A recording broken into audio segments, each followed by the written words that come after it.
Well, hello, friends. My name is Mark Stuckey, and today we're going to be talking about Matthew 18. Somewhere in the middle of this passage, Peter asks Jesus a really important question about life and about life following Jesus. And the question he asks him is this. He says, "Lord, how many times should I forgive my brother or sister who sins against me? 7 times?" And it might seem like a funny question. It's a little off-centered when he says 7 times. But the custom of the time was 3. But maybe you've had an experience with forgiveness where you've dealt and wrestled with it more.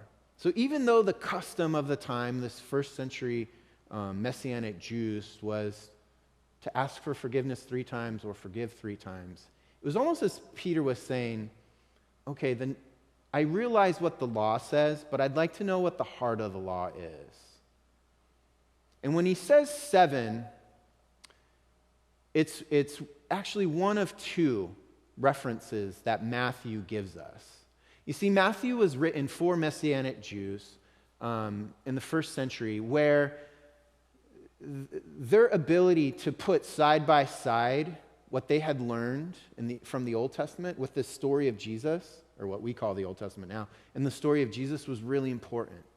And so when Matthew says 7, he's referring back to the creation story. And the creation story has a 7-fold pattern to it. And in a way, Peter's asking, how do you completely forgive somebody? Or in another way, you could say, how does God forgive? Or in another way, you could say, how do you find freedom in forgiveness? So today I want to give you 3 snapshots of forgiveness, sort of different approaches to it. One of them is a story where the individual's forgiving themselves, and they're on this journey. Another one is somebody who's forgiving other people. They were an innocent victim in a scenario, and they've been forced to forgive people in this injustice that they experienced. And then in the last story, straight from our scripture passage from Matthew 18, it's Jesus' response to Peter. And in that is a story and a snapshot of somebody who's been forgiven and what do they do with it. So the first story is an old friend of mine. We'll call him Billy for this story. And decade or so ago, I was a part of a nonprofit theater group, and all the actors in this group had been previously incarcerated. And it was this really cool theater group that focused on justice, where the plays were on justice, and it helped individuals transition from being incarcerated back into community. And so it was always creating conversations about the content of the play. One of the times we got to premiere our play at Alcatraz Island in San Francisco. And so we got to go and spend the night there, which is really rare and really creepy. And on the way to the cell blocks, we got to sleep in the D block, which is like where they kept the worst of the worst people. And it's really gross. Like there's probably asbestos and gross tiles, and you wake up and who knows what you're sneezing out. I saw Billy come in the opposite way. And I was like, "Billy, where are you going?" He's like, "I've spent 38 years in prison. I'm not sleeping in another prison cell. I'm going to sleep outside and enjoy my freedom." And as I got to know Billy more through this group and hear his story, it made me remember the first time that I had met him. You see, he was the kindest, most caring, gentle person that I had ever met, who was seemingly so surprised by so many things in life. He was an artist, and he would paint these colorful pictures. But that wasn't always his story. You see, Billy was a church kid. He would go to church 4 times a week growing up as a kid, and somewhere along the line, he just was hanging out with the wrong crowd, and he kept getting into trouble. And soon that led to him being arrested for small things. And it kept progressing. And as it progressed, and as Billy was put into jail, he became less of himself, he would say. And each time he would lose a part of himself more and more and more. He joined a prison gang at one point, and he would say, like, if you crossed him, it was like the justice that they had was, if you crossed us, we're going to respond with violence. Extreme violence. And so in this one altercation in prison, Billy ended up taking the life of another inmate. He was sentenced to life in prison. And so as he spent his time in prison, he was sort of trapped with the person that he had become. And he felt so remorseful for what he had done. And he started this journey towards forgiveness where he had to free himself from the person that he was. He was learning how to forgive himself. So the first time I met Billy was in this play production of Mice and Men, John Steinbeck's book. Maybe you read it in middle school or high school. And if you remember in the book, the two main characters are George and Lenny. They're brothers. Well, Billy was playing George in this play. And at the end of every play in this theater group, we would do a talk back to create conversations about justice. They had asked Billy how that was to play George. Because at the end of the play, George he kills his brother. And Billy just broke down. And the only sound that you could hear in this silent theater was the cries of a grown man who was just clenching his arms, trying to hold himself up, and eventually just falling on his knees. I think all of us could feel it in our gut. Billy was on a journey of forgiving himself. The journey was long and it was hard. And probably like Peter, he had to ask, well, how many times do I have to wrestle with this? The next story is a man named Antron McCrae. Antron is a part of this group called the Exonerated Five. Previously, they were called the Central Park Five. Decades ago, there was this terrible crime in New York City in Central Park. And when given the subscription of the suspect, police rounded up about 50 middle school black and Latino boys. Antron wasn't at the scene, but one of his friends was.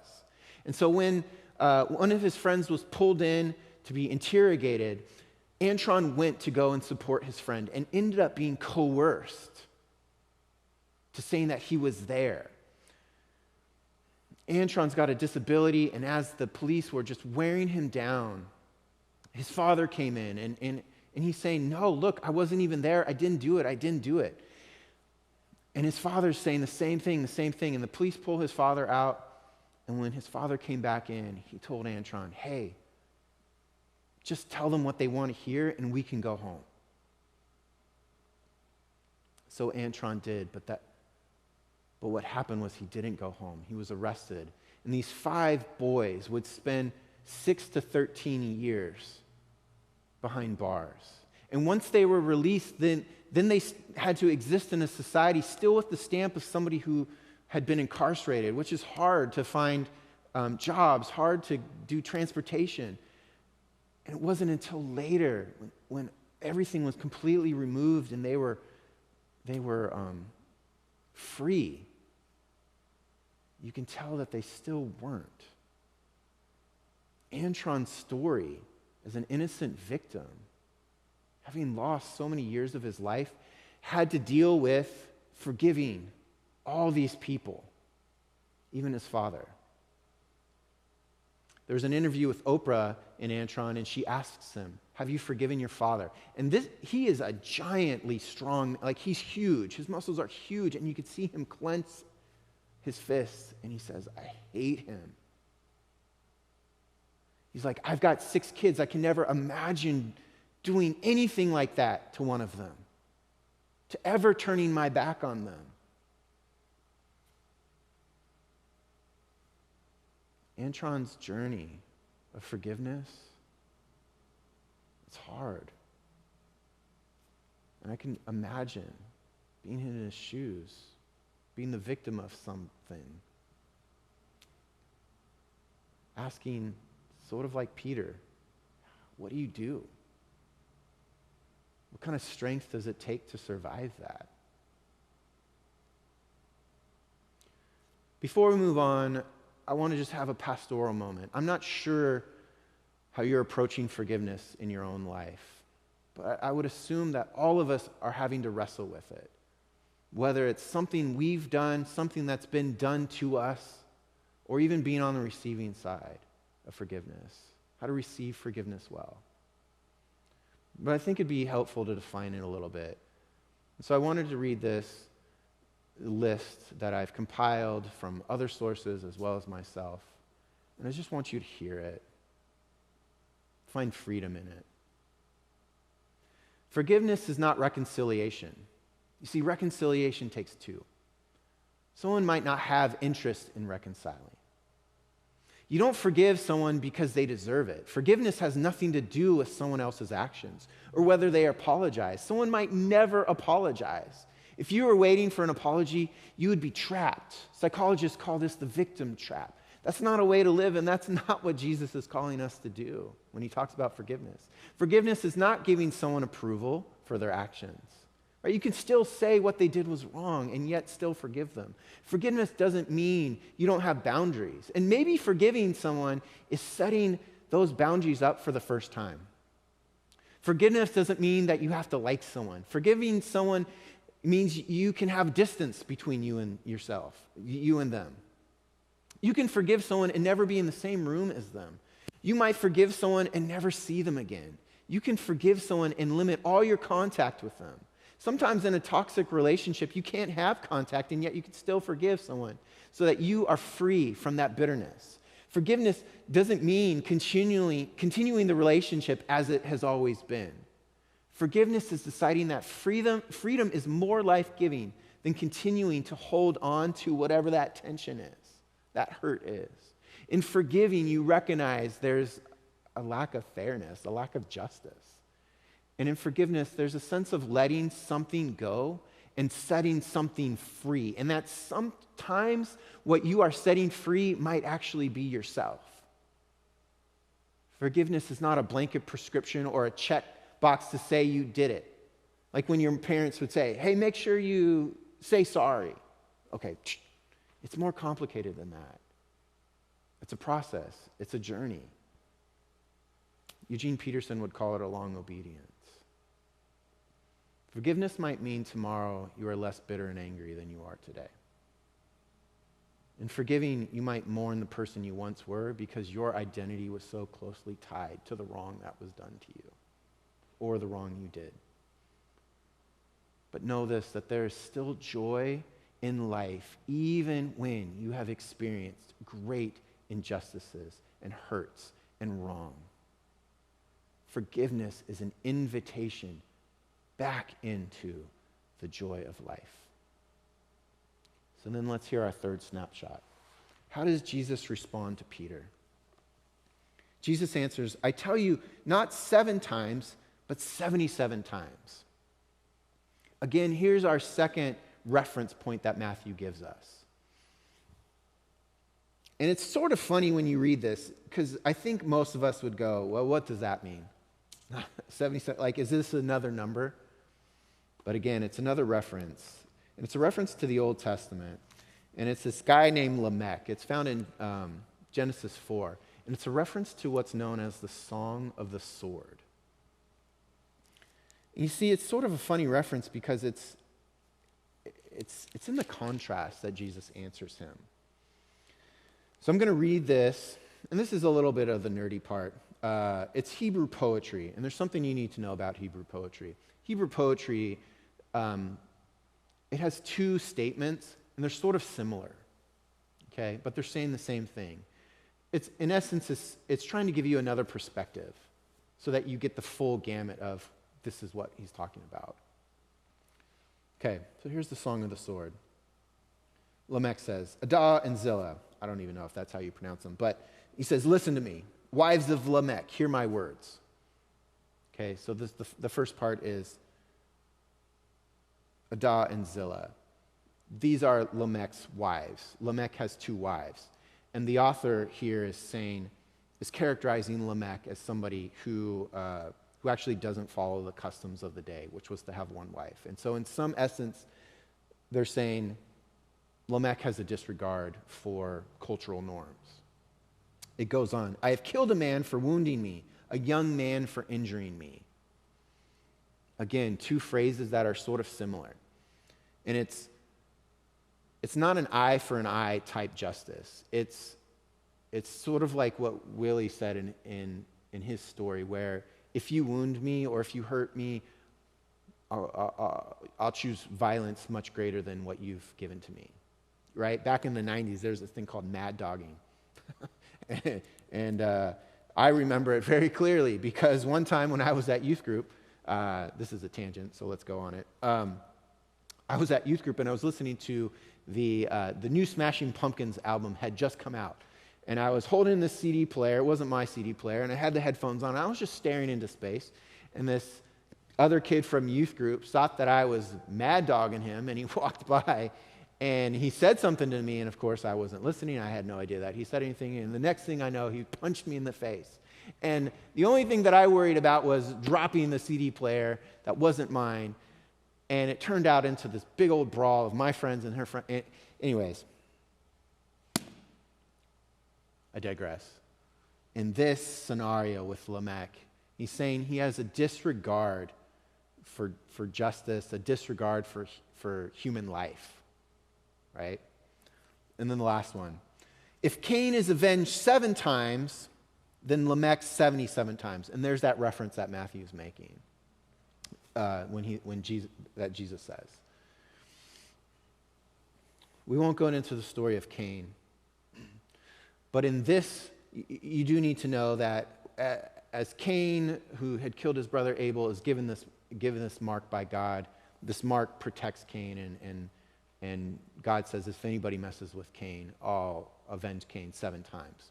Well, Lamech here is saying, God does this, I'm going to be 10 times worse. And so in essence, he's saying, I'm more godlike than God. And so you have this reference where Lamech has a disregard for customs, Lamech has a disregard for human life, Lamech has a disregard for God. It's narcissism, and essentially it's saying the retribution doesn't end. It goes on and on and on and on and on. And forgiveness, if you don't choose forgiveness, in a way you're sort of trapped in that kind of a lifestyle. And so when Jesus says, I tell you not 7 times, but 77 times, what he's saying is, forgive until there's no hint of revenge in you. But he doesn't leave it at that for Peter. He gives him a story, this parable. It's called the parable of the Unmerciful Servant. Let's walk through it. Therefore, the kingdom of heaven is like, okay? One thing to know about parables are also known as a conundrum. And one of the great things about conundrums is it's going to tie your mind in knots so that it loosens your heart to hear something new. Okay? And so when Jesus tells this parable, there is something new that happens. And it happens also, too, for the original listeners of this, these Messianic Jews. And I believe there's something new that we can hear about it, too. So let's look at it. Therefore, the kingdom of heaven is like a king who wanted to settle accounts. Okay, this is what kings do. They settle accounts. As he began the settlement with this one servant, a man who owed him 10,000 bags of gold was brought to him. Okay, at this point, the people, hearing this story, they're either laughing or they're gasping. You see, 10,000 bags of gold. 1 bag of gold is worth, your career's salary, whatever you would make over your entire career, right? Maybe 20 years or something. And so here's this guy who owns 10,000 bags of gold. It's equivalent to 200,000 years of labor. And that's why it's either like a gasp or it's a joke, right? It's almost like he's setting up for a joke. Is brought to him. And since he was not able to pay, like who could ever pay that back? The master ordered that he and his wife and children and all that he had be sold to repay the debt. Okay, this is normal like bookkeeping. This is normal Roman economics. This is what would have happened. If you can't pay, then this happens. The master in this story is following normal economics. Okay. The other thing to note about these bags of gold, 10,000 bags of gold, scholars say, is about the same amount that would exist in the entire treasury of the king. I want you to hear that there's something else happening, right? So there's this sort of gasp about how much it is, but also hear that it characterizes the king. The king's been super generous with this guy. Okay. At this, hearing that the servant, hearing that him and his wife and kids were going to be ordered to repay the debt, the servant fell on his knees before him, and he said this, "Be patient with me," he begged, "and I will pay back everything." This is normal custom to say, "Be patient with me." It's a normal custom in that time. And it was normal to do that, to allow somebody to pay you back. But here's what happens. This is a really interesting part. The servant's master took pity on him. That word pity is this Greek word, it's splanktomai or splankton. And it means he could feel for him in his gut. He empathized for him. How could this guy ever repay him? But it's a gut feeling. And listen what the master does. The servant's master took pity on him, canceled the debt, and let him go. The master, instead of following the normal economics of the day, was choosing another type of economics. It's like the economy of grace. Story goes on. But when that servant went out, he found one of his fellow servants who owed him 100 silver coins, which is equivalent to a day's worth of labor. Okay. He grabbed him and began to choke him. "Pay back what you owe me," he demanded. Right? What a stark contrast to what just happened. His fellow servant fell to his knees and begged him, "Be patient with me and I'll pay it back." Does that sound familiar? Like we just heard it. That guy had just said that to the king. Now he's being told that, but this is what happens. Also another contrast. But he refused. Instead, he went off and had the man thrown into prison until he could pay the debt. When the other servants saw what happened, they were outraged, and they went and told the master everything that had happened. When the master called the servant in, he said, "You wicked servant, I canceled all that debt of yours because you begged me.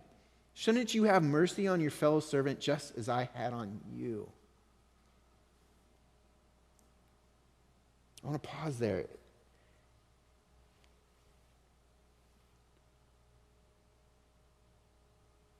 When the servant was invited into this different economy, this economy of being forgiven the debt,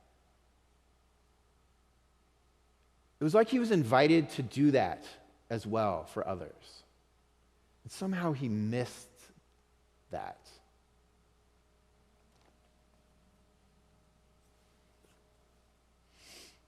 Parable goes on and ends. In anger, his master handed him over to the jailers to be tortured until he should pay back what he owed. Then it ends with this sort of punchline. "This is how my heavenly Father will treat each of you unless you forgive your brother or sister from your heart." It's So here we have this story. And in a way, the master of the story is inviting his servant into a different kind of economy. The economy of grace, the economy of forgiveness. And the servant doesn't realize it. He misses the point. And instead he acts in the old economy. And when someone just owes him a little bit of money, he demands it back. That very last part, where the whole thrown in jail, tortured part, it's still a part of the parable. I want you to hear that.